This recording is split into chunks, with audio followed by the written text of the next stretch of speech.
Holographic யூனிவர்ஸ்னு வந்து நீங்க கேள்விப்பட்டிருப்பீங்க ஒரு தேரி. ஓகே, இப்போ வந்து ரொம்ப கான்ட்ரோவர்ஷியலான ஒரு கான்செப்ட் தான்.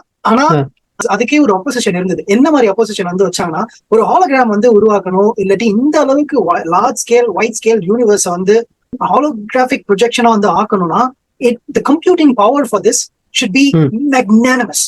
ஓகே, இமேஜினபிளா இருந்தாதான் இந்த மாதிரி ஒரு யூனிவர்ஸ் ஹாலோகிராஃபிக் ப்ரொஜெக்ஷனா வந்து பண்ண முடியும். இல்லாட்டி ரொம்ப ரொம்ப கஷ்டம். அதுக்கான ஹாலோகிராஃபிக் யூனிவர்ஸ் வந்து ப்ரொபனன்ஸ், அந்த தியரி வந்து ப்ரொபனன்ட் பண்றவங்க வந்து அவங்க வச்ச கவுண்டர் ஆர்குமெண்ட் இதுக்கு என்னன்னா, எல்லா நேரத்திலயும் ஹோல் யூனிவர்ஸ் வந்து அப்படியே ப்ரொஜெக்டடா இல்ல.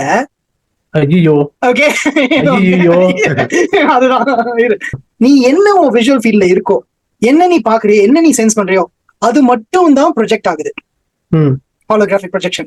நீ வந்து இப்போ நான் வந்து இங்க இருக்கேன், லிவிங் ரூம் வந்து இருக்கா எனக்கு தெரியுமா? அது இருக்குன்னு தெரியாது. எனக்கு தெரியாது. ஏன் எனக்கு தெரியுது? ஏன்னா நான் பாத்திருக்கேன். இப்ப இருக்கா அந்த இடத்துல வந்து அதான் இப்ப இருக்கா அப்படின்றது எனக்கு கேட்டேன்னா நான் இருக்குன்னு தான் சொல்லுவேன். ஆனா நான் எதை வச்சு சொல்லுவேன்? மேபி யாராச்சும் அங்க நின்று வீடியோ கால்ல வந்து போன் காமிச்சு, ஆனா அது அங்க இருக்கா இல்ல என் போன்ல இருக்கா?